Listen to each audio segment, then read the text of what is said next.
आपण मानकु समस्त को प्रेज द लॉर्ड। पितर एखारी कहती जे आज दिन कि दिन जानी ना पेंटिकोस्ट दुई पद प्रथम पढ़त पेंटिकोस्ट दिवस उपस्थित होते समस्ते एक स्थान रे समवेत थिले 120 जन व्यक्ति गोटे कोठरी रे रही प्रभुकर शिष्य माने ए पेंटिकोस्ट दिन से माने पवित्र आत्मा पाइबा निमंते से माने प्रार्थना कले समस्ते एक खंड दे एक मन दे से गृह रे से माने प्रार्थना करिबा द्वारा समान ऊपर पवित्र आत्मा आसिला एवं से माने विभिन्न भाषा रे से माने कहबा को लागिले से स्थान रे थिबा अनेक विजाति लोक माने ताहाको देखि आश्चर्य ले ए जो जिनस पाइबा को हेले से माने पचारले भीतर को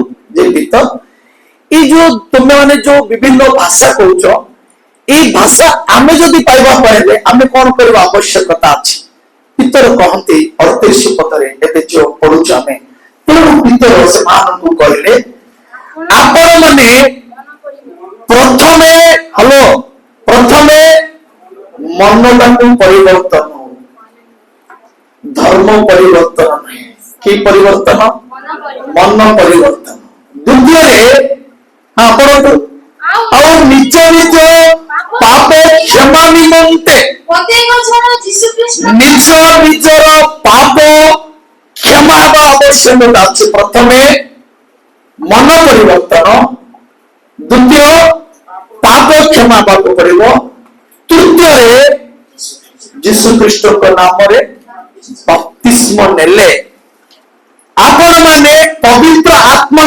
दान प्राप्त हेबो पवित्र आत्मा केबे आमानकु आसे प्रथमे हमें मन परिवर्तन करिवार अछि द्वितीय रे पाप क्षमा हबार अछि तृतीय रे बप्तिस्म नेबार अछि ताले आमानकु केबे भी आत्मा आसीबो आत्मा दान पाइबा पड़े ए तीनोटी कार्य करिबा आवश्यकता अछि हालेलुया जेतेबेले ए 120 जन से कोठरी थिले पवित्र आत्मा जेतेबेले माने पाइले से समय रे से स्थान रे अनेक लोकन को सुसमाचार करिवार आरंभ कर देले सेही दिन ही मंडली स्थापन हेतिला हालेलुया को दिन सेही दिन पेंटिकोस्ट दिन ही ए नूतन नियमर मंडली स्थापन प्रारंभ हैला सेमाने ईश्वरकर वाक्य कहबाकू लागिले से प्रचार आज पर्यंत ए पृथ्वी रे से प्रचार ए जगत रे चली जे कि से शिष्य माने प्रथमे आरंभ करते पुनर्बार वाक्य को रोमियो पुस्तक रे देखंतु 8 अध्याय रे मध्य तार 26 पद सेही प्रकारे आत्मा मध्य आम मानक दुर्बलता रे सेही प्रकारे आत्मा मध्य आम मानक दुर्बलता रे साहाय्य करती कारण कोन प्रार्थना करिबा उचित ताहा आम माने जानु नाहु किंतु आत्मा स्वयं अकथनीय आज्ञा दले आम मानक निमंते निवेदन करंती हालेलुया हालेलुया आमे माने बेले बेले समय समय दुर्बलता रे पड़ी जाओ किंतु से दुर्बलता को दूर करिबा पाए आमको आत्मा आवश्यकता अछि हालेलुया पवित्र आत्मा जा ठारे नाही से पड़िया भूमि सहित समान पड़िया भूमि रे कोन हुए नहीं फसल हुए नहीं जेते दिन पर्यंत माने ईश्वर को प्राण थिले मध्य आमे क्रिश्चियन परिवार जन्म हेले मध्य आमे क्रिश्चियन बोली उच्च स्वर रे अनेक को पाखरे कहिले मध्य जदि आमान को पाखरे जदि आत्मा नहीं ताले आमे सुनो ସେଥିରେ ଆମର କୌଣସି ମୂଲ୍ୟ ନାହିଁ। ଅଛି କି ସୁନର ମୂଲ୍ୟ ଅଛି କି? ଯଦି ସେ ସୁନଟାକୁ ଆଣିକି ଏକ ପାଖରେ ଯଦି ରଖେଇବା ମୂଲ୍ୟ ବଢେ। ଏକ କିଏ?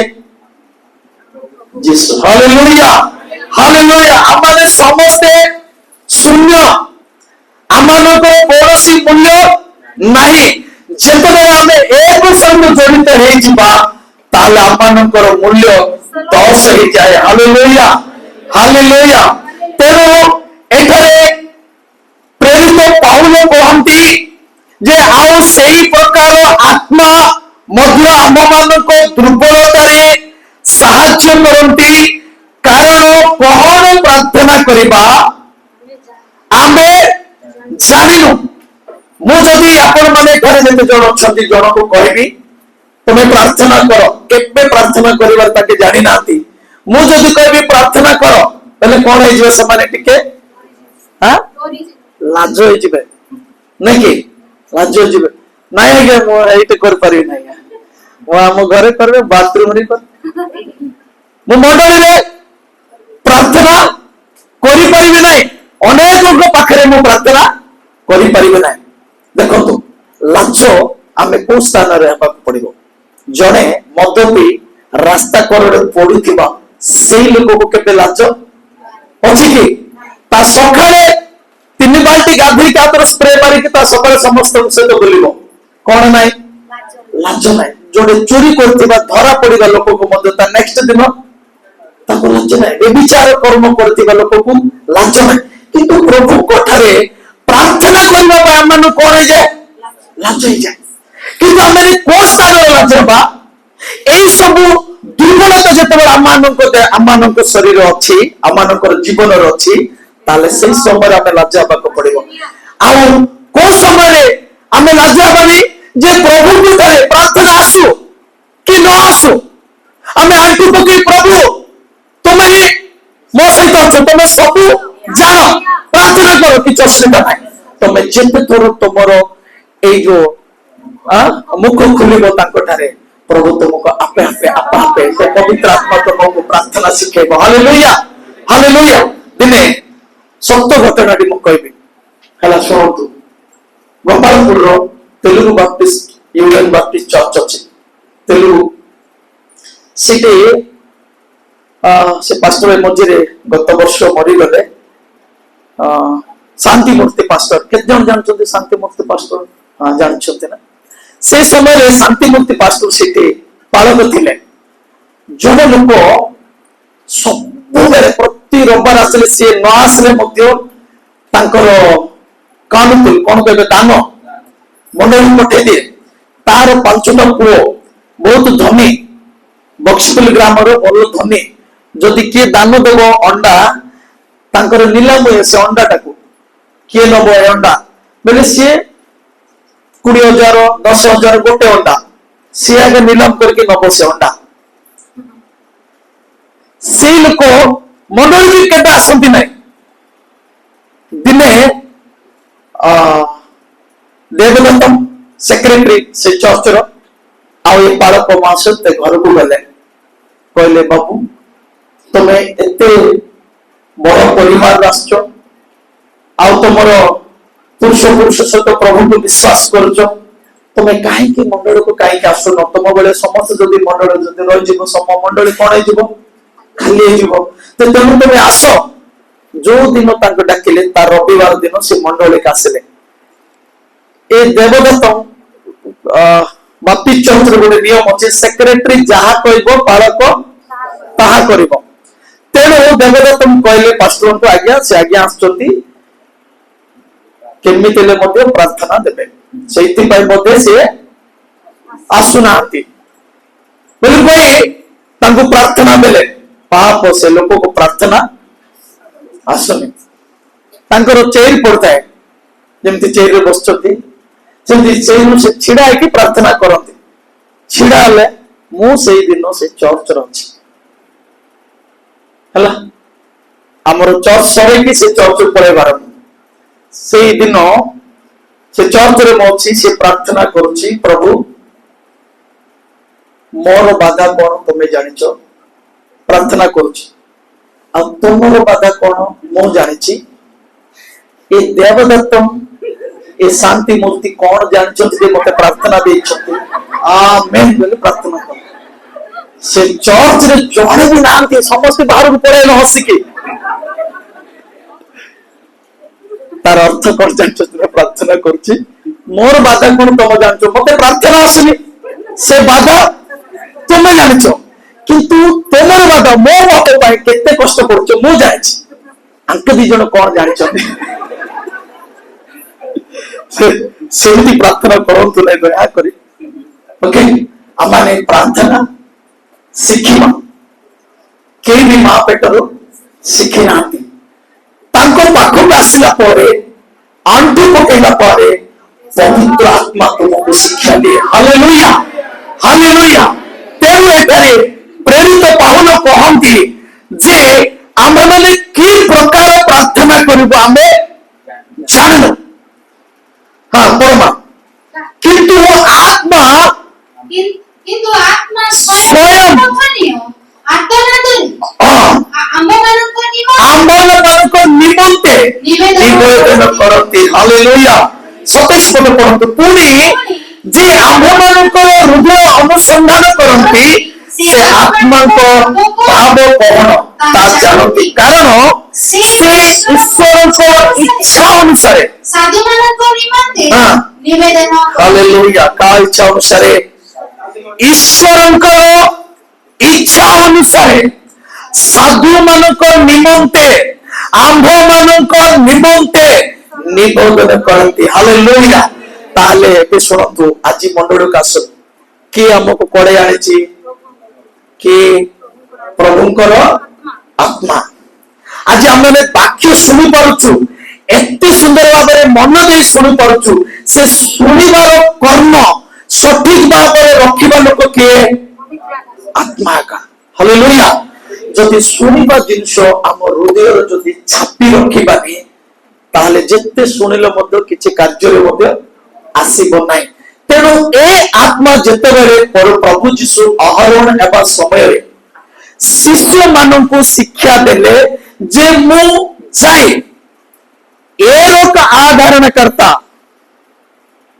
ଓଡ଼ିଆରେ ଆଉ ଜଣେ ତୁମମାନଙ୍କୁ ଆଧାରଣ ଦେବା କର୍ତ୍ତାକୁ ମୁଁ ତୁମମାନଙ୍କ ନିକଟକୁ ପଠେଇବି। ମୁଁ ପ୍ରଥମେ ଯାଉ।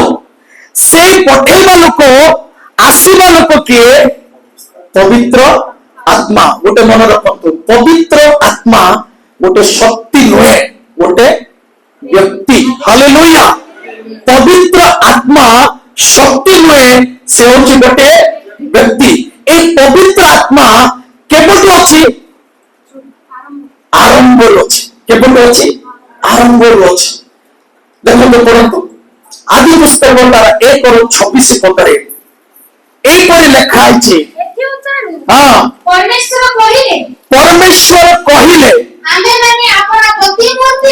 ଆମ୍ଭେମାନେ, ତାର ଅର୍ଥ ଜଣେ ନା ଏକରୁ ଅଧିକ? ହ୍ୟାଲୋ, କୁହନ୍ତୁ ମା। ଅଧିକ। ଏଠି ଭିତରେ ପରମେଶ୍ୱର ମାନେ ଏକ। ପରମେଶ୍ୱର ବୋଲେ ଏକ, ସିଙ୍ଗୁଲାର। ହଁ, କହିଲେ ଆମ୍ଭେମାନେ ଆପଣା ପ୍ରତିମୂର୍ତ୍ତିରେ ଆପଣା ସଦୃଶ୍ୟରେ ମନୁଷ୍ୟ ନିର୍ମାଣ କରୁ। ଆମ୍ଭେମାନେ ଆପଣା ପ୍ରତିମୂର୍ତ୍ତିରେ ଆମ୍ଭମାନଙ୍କର ସଦୃଶ୍ୟରେ ମନୁଷ୍ୟକୁ ନିର୍ମାଣ କରୁ ବୋଲି ସେଠାରେ ଏକରୁ ଏକାଧିକ ଅଛନ୍ତି ନା ଏକ ଅଛନ୍ତି? ହ୍ୟାଲୋ, ଏକରୁ ଏକାଧିକ ଅଛନ୍ତି। ତାର ଅର୍ଥ ପିତା, ପୁତ୍ର, ପବିତ୍ର ଆତ୍ମା, ସେ ତିନି ଜଣ ଯାକ ସେଠାରେ। ସେ ତିନି ନାହିଁ, ସେମାନେ ଏକ। ତେଣୁ ପବିତ୍ର ଆତ୍ମାଙ୍କର ସୃଷ୍ଟିର କାର୍ଯ୍ୟକଳାପ କି ପ୍ରକାର? ସେ ସବୁ ସ୍ଥାନରେ ଅଛନ୍ତି କିନ୍ତୁ ବହିର୍ଭୂତ ହେଇନାହାନ୍ତି।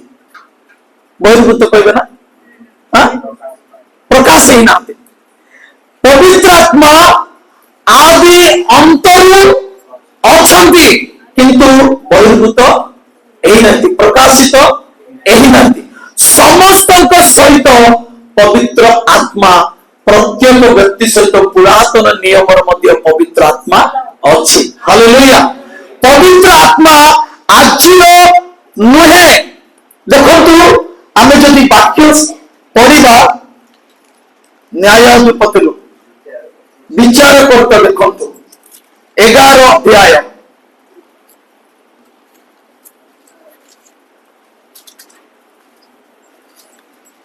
29 पद देखो 29 29 विचार सदाप्रभुଙ୍କ आत्मा हाँ ଚିତ୍ତାଙ୍କ ଉପରେ ହଁ। ପ୍ରତିଷ୍ଠାନ କରନ୍ତେ हाँ ଯେ ଗିଲିଆଦ ଓ ମନସ୍ସୀ ପ୍ରଦେଶ ଦେଇ हाँ ଗିଲିଆଦ ସ୍ଥିତ ହଁ। ମିସ୍ପିକି ଗଲେ ହଁ। ଓ ଗିଲିଆଦ ସ୍ଥିତ ହଁ। ମିସ୍ପିର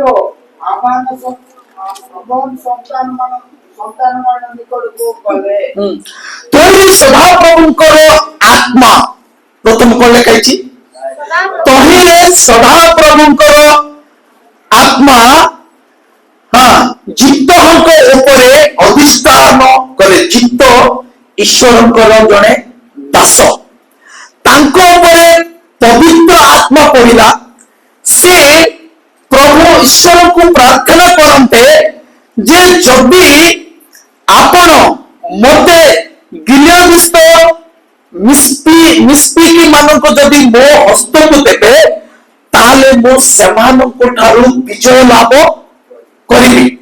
ଯେତେବେଳେ ବିଜୟ ଲାଭ କରିବି ସେତେବେଳେ ମୁଁ ତୁମ ନିକଟକୁ ଆଣି ଅର୍ପଣ ପ୍ରଦାନ ନୈବେଦ୍ୟ ଅର୍ପଣ ପ୍ରଦାନ କରିବି। ତାର ଅର୍ଥ ସେ ଆତ୍ମା ନଥାଇ ସେ କାହାଠାରୁ ମଧ୍ୟ ବିଜୟ ହବ ନାହିଁ। ତେଣୁ ସେ ପ୍ରାର୍ଥନା କରେ ଯେ ପ୍ରଭୁ ପ୍ରଥମେ ତମର आत्मा दियो। जदि आत्मा न थाई आमे जगत को मध्य विजय होई परिबा नाही। जदि आमानक निकट रे जदि आत्मा अछि ए जगतर पापमयरु विजय आमाने हेई परिबा। तेनु सदा सर्वदा आमे सब बेले काहा को प्रार्थना करिबा किए आवश्यकता बेले प्रार्थना करिबा पवित्र आत्मा को। तेनु प्रेरित पाउल कहती पवित्र आत्मा तुम दुर्बलतारू सबल करे। बेले बेले आत्मा दुर्बलता आम प्रार्थना करना दिन को 3 थर प्रार्थना कर सका मध्याह्न रात्र बाक्य कहे दिन को 3 थर प्रार्थना किंतु आम दिन को थरे प्रार्थना करूना कारण आम दुर्बलता जो किंतु आम निकट आत्मा अच्छी ना नहीं। हेलो आत्मा रहा कौन कौन दरकार प्रथमे मन परिवर्तन द्वितीय पाप क्षमा तृतीय बपतिस्म ए 3टा जाक आम नहीं ना नहीं। हेलो पाइछ ना नहीं जदि पाइछ ताहले आम मान पाखे कौन अच्छी आत्मा अच्छी किंतु आम मैंने कहीं से कार्य लिप्त हो पारुना कारण आमर दुर्बलता जो आम मानकर दुर्बलता जो तेणु जितेबले आम दुर्बल सेतेबेले आम सबल। हालेलुया। जितेबले आम दुर्बल आम माने प्रार्थना करूँ जे प्रभु मु जितेबले दुर्बल मु सेतेबेले ही सबल। पवित्र आत्मा आम को सही प्रकार निये। पवित्र आत्मा आम को दुर्बल सबल करे। पवित्र आत्मा आमान को कौन असुस्थ सुस्थ आमान को सहित पवित्र आत्मा अच्छी। पुरातन नियम पवित्र आत्मा अच्छी एबे पवित्र आत्मा पुत्र समय पवित्र आत्मा अच्छी ना नहीं अच्छी। जितेबाला जर्दान नदी प्रभु जीशु जाइथिले जहन्नम ठारे सहित बपतिस्म नेले आकाशरु पवित्र आत्मा ताको ऊपर को आसिले। जितेबाला एलिजाबेथ पुत्र संतान पई प्रार्थना करुथिले जितेबाला प्रभु पुत्र संतान दैछथि ताको गर्भरे जहन अछथि मरिया जितेबाला ताको पाको मरिया जितेबाला आसीथिले से गर्भर छुआ उठी ଡ୍ୟାନ୍ସ ନାଚିଥିଲା ନା ସେଇ ସମୟରେ ସେ ଏଲିସାବେଥ ଉପରକୁ ପବିତ୍ର ଆତ୍ମା ଆସିଥିଲେ। ତାର ଅର୍ଥ ପିତାଙ୍କ ସମୟରେ ପବିତ୍ର ଆତ୍ମା ଅଛି, ପୁତ୍ରଙ୍କ ସମୟରେ ମଧ୍ୟ ପବିତ୍ର ଆତ୍ମା ଥିଲା। ଏବେ ଏଇ ଦିନ ଏବେ ବର୍ତ୍ତମାନ ସମୟ କିଏ ଅଛନ୍ତି? କାର ସମୟ? ପବିତ୍ର ଆତ୍ମା ସମୟ। এই পবিত্র আত্মা কেবে বহির্ভূত ହେଲା ଦେଖନ୍ତୁ 2 ପ୍ରେରିତ ପୁସ୍ତକ 2 ଆମାନ ଆସିବା ପଢିବା। ହଁ 2:1 पेंटिकोस्ट दिवस उपस्थित हुଅନ୍ତୁ ହୁଁ ସମସ୍ତେ ଏକ ସ୍ଥାନରେ ସମବେତ ଥିଲେ ଆଉ ପ୍ରବଳ ବେଗରେ କହୁଥିବା ପ୍ରଚଣ୍ଡ ପବନ ଶବ୍ଦ ତୁଲ୍ୟ ଗୋଟିଏ ଶବ୍ଦ ଆସିଲା। ଅକସ୍ମାତ୍ ଆକାଶରୁ ଆସି ହଁ ଯେଉଁ ଗୃହରେ ସେମାନେ ବସିଥିଲେ ସେଇ ଗୃହର ସର୍ବତ୍ର ବାଟିଗଲା। ଆଉ ଏକ ମନ ଏକ ହୃଦୟ ଦେଇ ଯଦି ଆମେ ଏଠାରେ ବି ପ୍ରାର୍ଥନା କରିବା, ଏ ଗୃହର ଚତୁଃପାର୍ଶ୍ୱରେ କିଏ ରହିବ? ପବିତ୍ର ଆତ୍ମାରେ ପରିବର୍ତ୍ତନ। ହାଲେଲୁୟା। କିନ୍ତୁ ଆମେ ପ୍ରାର୍ଥନା କରିପାରୁନୁ କାହିଁକି? ଆମମାନଙ୍କର ଦୁର୍ବଳତା ଯୋଗୁଁ। କଣ ଅଛି ଆମମାନଙ୍କର? ଦୁର୍ବଳତା। ତେଣୁ ପବିତ୍ର ଆତ୍ମା କହେ ଯେତେବେଳେ ତମେ ଦୁର୍ବଳତା ଥାଅ ମୁଁ ତମମାନଙ୍କୁ ଦୁର୍ବଳତାରୁ ସବଳ କରିଦିଏ। এই 12 ଜଣ ଶିଷ୍ୟ ମଧ୍ୟ ତାଙ୍କ ଜୀବନରେ ଅନେକ ଦୁର୍ବଳତା ଥିଲା। ପ୍ରଭୁଙ୍କ ସହିତ ରହୁଥିଲେ, ପ୍ରଭୁଙ୍କ କଥା ଶୁଣୁଥିଲେ, ପ୍ରଭୁଙ୍କର ଆଶ୍ଚର୍ଯ୍ୟ କର୍ମ ମଧ୍ୟ ଦେଖୁଥିଲେ, ପ୍ରଭୁ ଯେଉଁ ସ୍ଥାନରେ ଶୋଇଥିଲେ ସେହି ସ୍ଥାନରେ ମଧ୍ୟ ମାନେ ଶୁଣନ୍ତି। ଯିଏ ଆତିଥ୍ୟ ଦେଲେ ତାଙ୍କ ସହିତ ମଧ୍ୟ ଏମାନେ ମଧ୍ୟ ଆତିଥ୍ୟ ଗ୍ରହଣ କରୁଥିଲେ।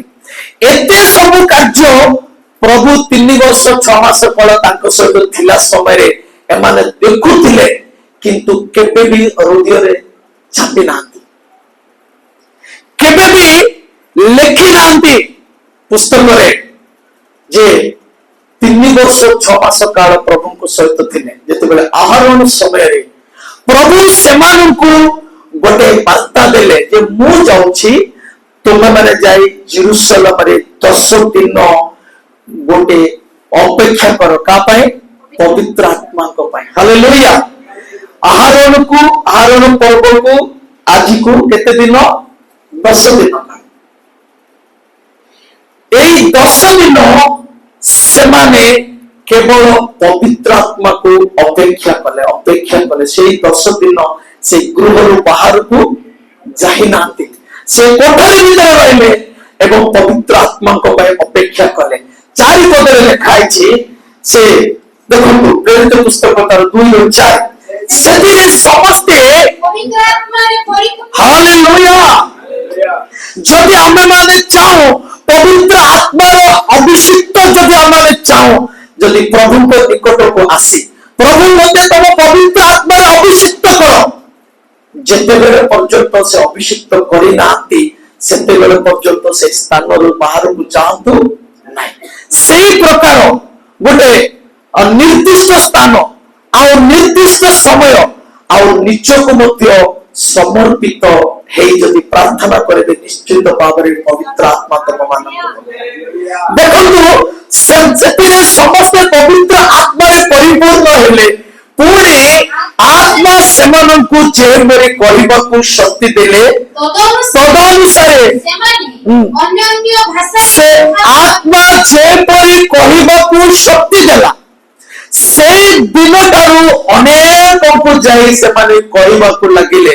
3 ବର୍ଷ 6 ମାସ କାଳ ପ୍ରଭୁଙ୍କ ଠାରେ ଥିଲେ, କେବେ ବି କାହାକୁ ବି ସେମାନେ ଯାଇକି ସୁସମାଚାର କହିନାହାନ୍ତି। ସେମାନଙ୍କର ଦୁର୍ବଳ ସବୁବେଳେ ପ୍ରଭୁଙ୍କ ଠାରୁ ଅଲଗା ହେଇଯାଉଥିଲେ ଭିତର। ପୁନର୍ବାର ପ୍ରଭୁ ତାହାକୁ ଯାଇ ସେ ଭିତରକୁ ଧରି ଆସୁଥିଲେ, କିନ୍ତୁ ଏମିତି ଶିକ୍ଷା ପ୍ରଭୁ ଦେଲେ ଚିରଦିନ ଲାଷ୍ଟ ଦିନରେ ଯେତେବେଳେ ତାଙ୍କେ ଆହରଣ ହଉଛନ୍ତି, ପ୍ରଭୁ କଣ ଶିକ୍ଷା ଦେଲେ ଯେ ସେଇ ଦିନଠୁ ସେମାନେ ଶକ୍ତି ଲାଭ କଲେ। Hallelujah, hallelujah. ପ୍ରଭୁ ତାଙ୍କର ଘର ଦ୍ୱାର ସଂସାର ସବୁ ବି ଛାଡ଼ିଦେଲେ। ସେ 12 ଜଣ ଶିଷ୍ୟ ବିଭିନ୍ନ ଦେଶକୁ ପଳେଇଲେ, ବିଭିନ୍ନ ସହରକୁ ପଳେଇଲେ, ପ୍ରଭୁଙ୍କ ପାଇଁ ମରଣକୁ ମଧ୍ୟ ଭୟ କଲେ ନାହିଁ। ମରିଗଲେ ବି ଆମେ ମରିଯିବା, କିନ୍ତୁ ପ୍ରଭୁଙ୍କ ଠାରେ ଆମେ ମରିବା। ହାଲେଲୁୟା। ଏଇ ଯୋଉ ଶକ୍ତି କେବେ ସେମାନେ ପାଇଲେ? ପବିତ୍ର ପେଣ୍ଟିକୋସ୍ତ ଦିବସରେ ପାଇଲେ। ଆଉ ସେ କହିଲେ ସେତେବେଳେ ସେମାନେ ପବିତ୍ର ଆତ୍ମାରେ ପରିପୂର୍ଣ୍ଣ ହେଲେ। ପୁଣି ଆତ୍ମା ସେମାନଙ୍କୁ ଯେପରି କହିବାକୁ ଶକ୍ତି ଦେଲେ, ତଦନୁସାରେ ସେମାନେ ଅନ୍ୟାନ୍ୟ ଭାଷାରେ କଥା କହିବାକୁ ଲାଗିଲେ। এই ସମୟରେ ଆକାଶ ପଢନ୍ତୁ, এই ସମୟରେ ଆକାଶର ନିମ୍ନସ୍ଥିତ ଆକାଶର ନିମ୍ନସ୍ଥିତ ପ୍ରତ୍ୟେକ ଜାତିରୁ ଆଗାମ କରି ଜେରୁସାଲେମରେ ବାସ କରୁଥିବା ଭକ୍ତ ଜିହୁଦୀମାନେ ସେ ପାଖରେ ଥିଲେ। ଆଉ ସେଇ ଶବ୍ଦ ବହୁତ ଜନତା ଏକତ୍ର ହୋଇ ପ୍ରତ୍ୟେକ ଜଣ ଆପଣା ଆପଣା ଭାଷାରେ ସେମାନଙ୍କୁ କଥା କହୁଥିବା ଶୁଣିବାର ହତବୁଦ୍ଧି ହେଲେ। ପୁଣି ସେମାନେ ଆଚମ୍ବିତ ଓ ଚମତ୍କୃତ ଲାଗିଲା। ଦେଖ, ଏଇ ଯେଉଁ ଲୋକମାନେ କଥା କହୁଛନ୍ତି ସେମାନେ କଣ? ସମସ୍ତେ କଣ ଗାଲିଲୀୟ ନୁହନ୍ତି? ତେବେ ଆମେମାନେ କିପରି ପ୍ରତ୍ୟେକ ଜଣ ଆପଣା ଆପଣା ଜନ୍ମଭୂମିର ଭାଷା କଥା ଶୁଣୁଅଛୁ? ପ୍ରାଚୀୟ, ମାଦୀୟ ଓ ଏଲୋମୀୟ, ପୁଣି ମେସୋପୋଟାମିଆ, ଜିହୁଦା ଦେଶ ଓ କାପାଦୋକିଆ, ପନ୍ତ ଓ ଆସିଆ, ଫ୍ରୁଗିଆ, ପଥଲିଆ, ମିଶ୍ର ଓ କୁଲୀୟ ନିକଟବର୍ତ୍ତୀ ଲିବିୟା ଅଞ୍ଚଳ ନିବାସୀ ଏବଂ ରୋମରୁ ଆଗତ ଜିହୁଦୀ ଓ ଜିହୁଦୀ ଧର୍ମାବଲମ୍ବୀ ପ୍ରବାସୀ, ପୁଣି କ୍ରେତୀୟ ଓ ଆରବୀୟ ଲୋକ ଯେ ଆମେମାନେ ଆପଣା ଆପଣା ଭାଷାରେ ଏମାନଙ୍କୁ ଈଶ୍ୱରଙ୍କର ମହତ୍ତ୍ୱ କର୍ମର କଥା କହିବା ଶୁଣୁଅଛୁ। ଆମେନ୍। ସେମାନେ କହନ୍ତି ସେ ଜେରୁସାଲେମର ଲୋକମାନେ ଏମାନଙ୍କର ଭାଷା ଶୁଣି ସେମାନେ ଚମତ୍କୃତ ହେବାକୁ ଲାଗିଲେ। এই ଭାଷା ଆମମାନେ କେବେ ବି ଶୁଣି ନଥିଲୁ। ଏମାନେ ତ ସମସ୍ତେ ଗାଲିଲ ନିବାସୀ, ସମୁଦ୍ରରେ ଯାଇ ମାଛ ଧରିବା ଲୋକ।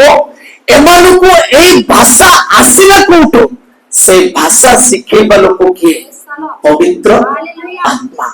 ଦେଖନ୍ତୁ, ଆଜି ଜଗତର ଯୋଉମାନେ ସମ୍ପୂର୍ଣ୍ଣ ଭାବରେ ପ୍ରଭୁଙ୍କ ନିକଟକୁ ଯୋଉମାନେ ଆସିଛନ୍ତି ସମ୍ପୂର୍ଣ୍ଣତା ଭାବରେ, ଅସମ୍ପୂର୍ଣ୍ଣତା ଭାବରେ ତ ଅନେକ ଅଛନ୍ତି ମଣ୍ଡଳୀ ମାନଙ୍କର। ଗୋଟେ ଗୋଡ ମଣ୍ଡଳୀରେ ଆଉ ଗୋଟେ ଗୋଡ ଜଗତରେ, ସେମାନଙ୍କର ଅସମ୍ପୂର୍ଣ୍ଣତା କୁହାଯାଏ। ଅସମ୍ପୂର୍ଣ୍ଣତା ଖ୍ରୀଷ୍ଟିଆନ। ଯଦି ସମ୍ପୂର୍ଣ୍ଣ ଖ୍ରୀଷ୍ଟିଆନ ମାନେ ଯେତେବେଳେ ପ୍ରଭୁଙ୍କ ନିକଟକୁ ଆସନ୍ତି, ତାଙ୍କର ଆଖ ପଡିଶା ଓଡିଶା ସମସ୍ତେ ଆଶ୍ଚର୍ଯ୍ୟ ହୁଅନ୍ତି। ତାଙ୍କର ପିନ୍ଧିବା ଡ୍ରେସ, ଚାଲିବା ଶୈଳୀ, ଢଙ୍ଗ, କଥା କହିବା ଶୈଳୀକୁ କେବେ ମଧ୍ୟ ଏମାନଙ୍କ ପାଟିରେ ଏତେ ସୁନ୍ଦର ଶବ୍ଦ ମୁଁ କେବେ ଶୁଣି ନଥିଲି। ଯେବେଠୁ ଖ୍ରୀଷ୍ଟ ଧର୍ମ ପ୍ରଚାର, ଖ୍ରୀଷ୍ଟ ଧର୍ମରେ ଚାଲିଲେ, ସେ ମନ୍ଦିରକୁ ଗଲେ, ଚର୍ଚ୍ଚକୁ ଗଲେ, ଏମାନଙ୍କର ଶୈଳୀ ବଦଳି ଯାଇଛି। ଜଗତ କହନ୍ତି ନା, ସେମାନେ କେତେ ଦିନେ ଥିଲା ମୁଁ ଗୋଟେ ଗାଳି କଲେ ସେ 10ଟା ଗାଳି କରୁଥିଲା। ଆଜି କଣ ହେଲା କି ମୁଁ 10ଟା ଗାଳି କରୁଛି, ଗୋଟେ ମଧ୍ୟ କହୁନାହାନ୍ତି। କାରଣ କଣ? ଯେ ଆମମାନଙ୍କର ପବିତ୍ର ଆତ୍ମା ମାନଙ୍କ ଠାରେ ଅଛି। ଈଶ୍ୱର ପବିତ୍ର ଆତ୍ମା ଚାଲନାରେ ଆମମାନେ ଚାଲିଛୁ। ତେଣୁ ଜଗତ ଯେତେ କହିଲେ ମଧ୍ୟ ଆମମାନେ ତାହାଙ୍କୁ ବିରୋଧରେ କହିବା ନାହିଁ। ଯଦି କହୁଛେ ତା ଅର୍ଥ ପବିତ୍ର ଆତ୍ମା ମାନଙ୍କ ଠାରେ ନାହିଁ। ଯଦି ଥିଲେ ମଧ୍ୟ ସେ ମରିଯାଇଛି। ଈଶ୍ୱର। ତେଣୁ ମୋର କହିବାର ଉଦ୍ଦେଶ୍ୟ ହେଲା, ଯଦି ପବିତ୍ର ଆତ୍ମା ଯଦି ଆମମାନଙ୍କ ଠାରେ ଯଦି ନାହିଁ, ତାହେଲେ ତାଙ୍କର ଆଗମନରେ ମଧ୍ୟ ଆମମାନେ ଯାଇପାରିବା। ମୁଁ 50 ବର୍ଷ ହେଲା ପ୍ରଭୁଙ୍କ ଠାରେ ଅଛି, ମୁଁ ଯାଇପାରିବିନି କିଏ ଜାଣେ? ବିଚାରକର୍ତ୍ତା ବିଚାର କରିବେ। କିଏ? ପ୍ରଭୁ ବିଚାର କରିବେ। ଯଦି ଆମମାନଙ୍କ ଠାରେ ଯଦି ପବିତ୍ର ଆତ୍ମା ଯଦି ନାହିଁ, ତାହେଲେ ଆମେ ଯାଇପାରିବା ନାହିଁ। ତେଣୁ ପ୍ରଥମେ ଆମକୁ କଣ ଦରକାର? ଆତ୍ମା ଦରକାର। ଯଦି ଆତ୍ମା ନାହିଁ, କାହା ପାଖକୁ ମଧ୍ୟ ଗଲେ ମଧ୍ୟ ଆମ କଥା କିଏ ବି ଶୁଣିବେ ନାହିଁ। ଯେତେ ପ୍ରଚାର କର, ଯେତେ ପତ୍ରିକା ଦିଅ, କିଛି କାର୍ଯ୍ୟ ହବ ନାହିଁ। जदि पवित्र आत्मा सहित प्रार्थना सहित जदि आम जाए से कार्य लिप्त हवा निश्चित भाव में प्रभु कार्य करेंगे। Hallelujah hallelujah. तेणु जो आम मंडली मध्य आसुचु आसवा पूर्व गृह आम प्रार्थना सहित मंडली आसवा आवश्यकता अच्छी। समय हो गला दर्पण दर्पण दर्पण दर्पण जाके आस हाले आज्ञा टिके एसी लगा किसी आवश्यक जदि आम प्रार्थना सहित प्रभु ठारे जब रहा निश्चित भाव में आम आशीर्वाद युक्त हवा। Hallelujah hallelujah. अल्प विषय जदि ईश्वर को वाक्य शुणिले से अल्प विषय आम हृदय में कार्य कर शुणी पवित्र आत्मा जदि नाई बोले आम जीवन में से कार्य हेब ना। तेणु प्रभु यीशु जीवा पूर्व शिष्य मान को कहती जे तुम्हें 10 दिन अपेक्षा कर तुम मान पाखक मो पवित्र आत्मा को पठेबी। आज जो जुग यही काल पवित्र आत्मा समय। Hallelujah hallelujah. आम भावुचु आम एतिकी जन एखारी अच्छु आमको किए नहांती जदि कौन असुविधा हेले कौन हम विभिन्न प्रकार चिंता मान मध्य पशि जाए किंतु सही समय रे पवित्र आत्मा चालन दिए। पवित्र आत्मा चालन दिए कौन कार्य करने हम अनेक भक्त जीवन में जब आम देखा विभिन्न प्रकार दाऊद जीवन में अनेक अनेक अनेक शत्रु आसती गोलियात गोले लोक छिड़ा ए 8 वर्षर छुआ के दाऊद काको मारले गोलियात। समसन ना सुनछते केते ना सुनछते समसन के बहुत दुर्बलता थी शक्ति। हाँ दिने समसन जंगल जाऊला समसन सामना को गोटे सिंह गर्जन करके आसुचे समसन छिड़ा सामसन चाहिए सेमिति सिंह को 4टा सिंह मध्य मारी पकेबे सेते शक्तिशाली बलवान किंतु गोटे सिंह गर्जुचे सामसन छिड़ा हेले पवित्र आत्मा सामसन को चालना देला तुम्हें जाओ ताको चिरे दियो। गोटे छेड़ी की दरी चिरिला परी सामसन से सिंहटा को चिरे देले। ए शक्ति कोटा हिला पवित्र आत्मा करो चालना। तेणु जदि पवित्र आत्मा जाटी नाए टिके कष्ट टिके दुख कौन हेले मध्य समान कौन जाती वो कौन कहली कौन है हे प्रभु हले जाती। जदि पवित्र आत्मा अच्छी से दुर्बलतार साको कौन कहे पवित्र आत्मा सबल बलवान दिए। हालेलुया। आसंता माने प्रार्थना करबा आज आमाननको समस्त को पवित्र आत्मा रे अभिषेक होला पर आमाने समस्त प्रार्थना करबा। Hallelujah hallelujah.